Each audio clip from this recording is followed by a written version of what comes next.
a qualidade do áudio melhora, né, para nós começarmos aqui. Nós vamos abordar agora a Guerra dos Mascates. A primeira coisa que vocês precisam entender é o significado da palavra mascate, o que era ser mascate e como esse nome passou a ser usado ainda no período colonial. O mascate em si, ele é o chamado o antigo caixeiro viajante. Eram vendedores que andavam pelo interior, geralmente ele ia a cavalo ou às vezes usando uma mula, um jegue, levando uma série de produtos a locais onde esses produtos não eram produzidos. Tá? Então, no Brasil, em várias regiões do Brasil, nós tivemos a existência desses profissionais. Né? Só que no Brasil colônia, principalmente agora o que nos interessa, a questão da Guerra dos Mascates, em Pernambuco especificamente, o nome mascate passou a ser usado para ofender os comerciantes portugueses de Recife. Vou ser mais claro.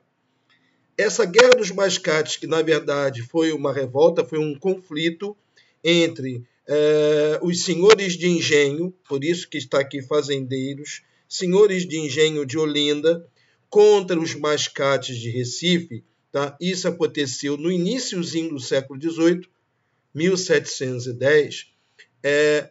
Esses senhores de engenho, eles destratavam esses comerciantes portugueses, chamando-os de mascates. É como se eles quisessem chamá-los de comerciantes pequenos, sem importância, mas na verdade eles não eram.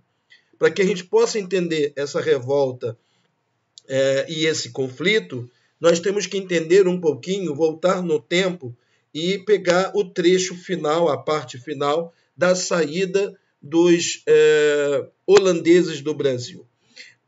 Existem até hoje Olinda e Recife, que na época, após a saída dos holandeses, Recife era praticamente dominada por Olinda. Olinda era a principal cidade, onde tinha a sua Câmara Municipal. Em Recife isso não havia. Tá? E, logicamente, que Olinda exercia o seu poder sobre os moradores de Recife. Não só os moradores, como todo mundo. Né? Bom, e aí o que vai acontecer? A saída dos holandeses fez com que, em Recife, o comércio ganhasse uma nova força. Novos comerciantes portugueses chegaram até a região, o porto de Recife foi ampliado, passou a receber muitas mercadorias, então Recife começou a viver assim, uma época em que o dinheiro começou a circular de uma forma bem rápida e em grande quantidade. Ao contrário dos senhores de engenho de Olinda, que estavam atravessando, digamos assim, a decadência da produção da cana-de-açúcar. É só a gente lembrar que os holandeses saíram do Nordeste, foram para a América Central, passaram a produzir um açúcar com melhor preço, de melhor qualidade, e eles começaram a dominar o mercado consumidor da Europa, que antes era do açúcar brasileiro. Então você começa a ter uma decadência dessa atividade e esses senhores de engenho, por mais que estivessem em dificuldades financeiras, eles ainda mantinham o orgulho de terem sido importantes no passado. Tá? E, lógico, eles vão começar a ficar incomodados com esse crescimento de Recife. Mas o tempo foi passando, esses comerciantes portugueses, que eram chamados de mascates, eles começaram a pressionar as autoridades da coroa, pedindo mais autonomia para Recife, mostrando que a própria cidade ela poderia caminhar, digamos assim, independente, não ficar na dominação de Olinda. Tanto eles pressionaram que em 1703 nós vamos ter uma medida importante. A coroa decide que os comerciantes ou os moradores de Recife poderiam ter um representante ou 2 representantes dentro da Câmara Municipal de Olinda, que era uma entidade, era um órgão aprovado pela coroa, evidentemente, que tomava medidas locais. Tá? Lógico, esses representantes pouco puderam fazer estando lá dentro, porque eles eram praticamente ignorados pelos senhores de engenho, que eram estes que dominavam a Câmara Municipal. Tá? Não satisfeitos, esses comerciantes continuaram a pressionar, continuaram a exigir mudanças, porque, na verdade, o sonho deles era a autonomia geral de Recife, não depender mais de Olinda. Até que em 1709, através de uma carta régia é um documento produzido pela própria monarquia portuguesa, a coroa aprovou a elevação de Recife à categoria de vila.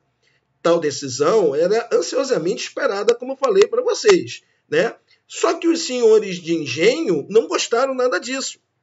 Tá? Não gostaram, porque isso faria com que uma Câmara Municipal fosse instalada também em Recife. Tá? Então, isso fez com que eles passassem a se organizar e passaram a tramar algum tipo de reação em relação aos recifenses. Né? E aí, o que nós vamos ter? Nós vamos ter um ataque provocado pelos senhores de engenho que organizaram tropas, tá, com pessoas, com moradores locais de Olinda, e eles atacaram Recife. Prontamente, os moradores, junto com os comerciantes recifenses, pegaram em armas para defender a própria cidade. E aí nós vamos ter o início de vários conflitos armados entre ambos os lados. Né? Até que, finalmente, a coroa portuguesa mandou tropas para a região, não para, digamos assim, promover uma matança, não, é para acabar com o conflito, organizar a coisa e pôr ordem nas 2 cidades. Foi isso que aconteceu. Aqueles que lutaram pelo lado de Olinda, os senhores de engenho, todos foram presos. Né? Alguns anos depois, eles receberam anistia do governo português. Tá? E a coroa portuguesa decidiu, a partir daquele momento, que Recife definitivamente seria autônoma em relação a Olinda. Em 1714, Dom João, nada a ver com Dom João VI, Dom João V, que era o rei de Portugal na época, decretou nessa data que Recife seria capital de Pernambuco. Então foi a partir dessa data, 1714, 1710 é a data em que houve a chegada das tropas portuguesas para acabar com os conflitos armados entre Olinda e Recife. Em 1714 é quando Recife é declarado capital de Pernambuco. Ok? Então, foi assim que terminou a chamada Guerra dos Mascates. E se nós observarmos bem, é mais um nome que poderia, digamos assim, ser alterado, como Guerra contra os Mascates, já que quem provocou isso, eu digo provocou o conflito armado, foi no caso Olinda. Ok? Vamos seguir?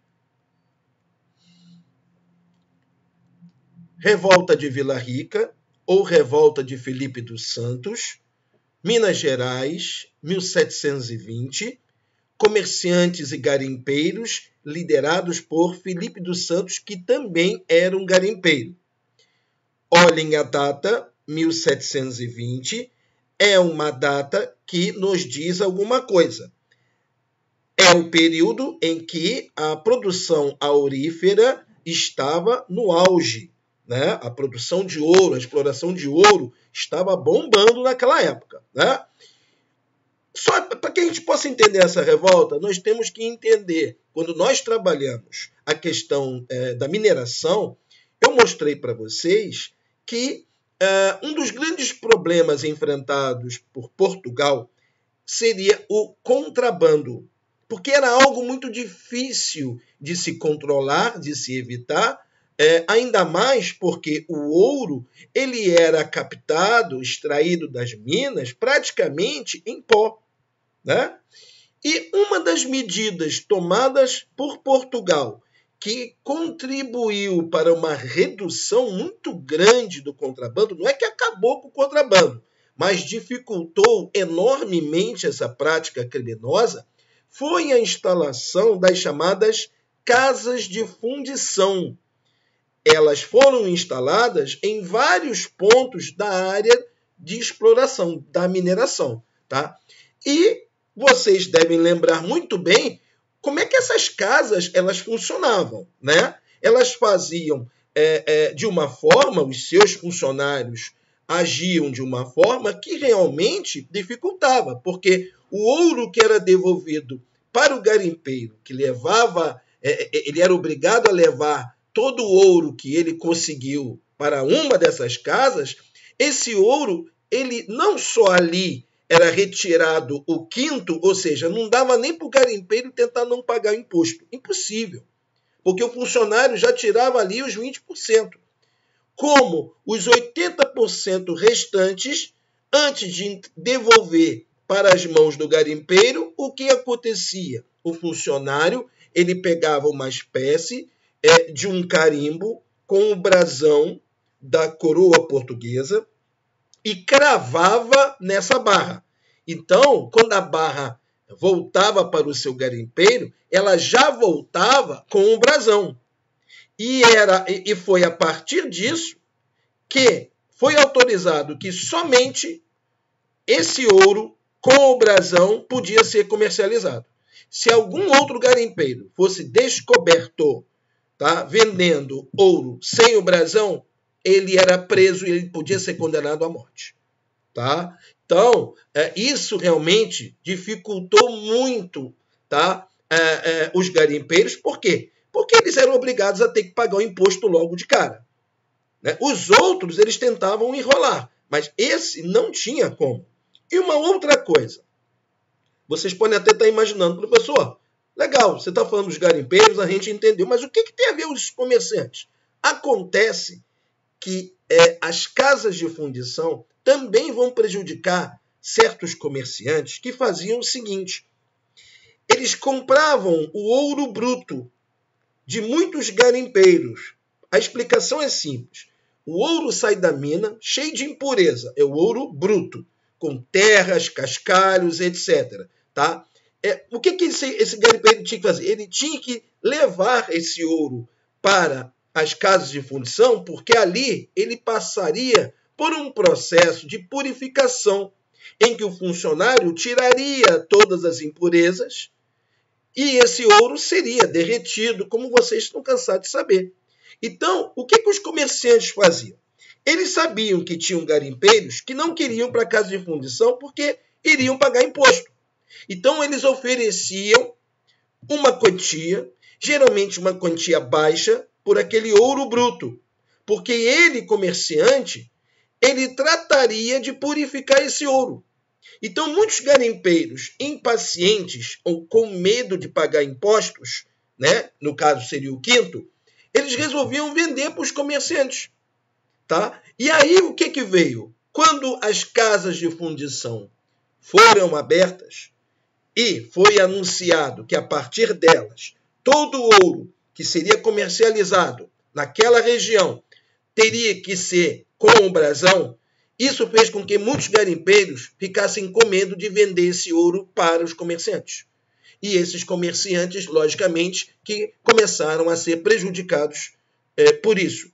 Então, você tem uma união de interesses, e o interesse era um só, criticar a ação, o funcionamento das casas de fundição.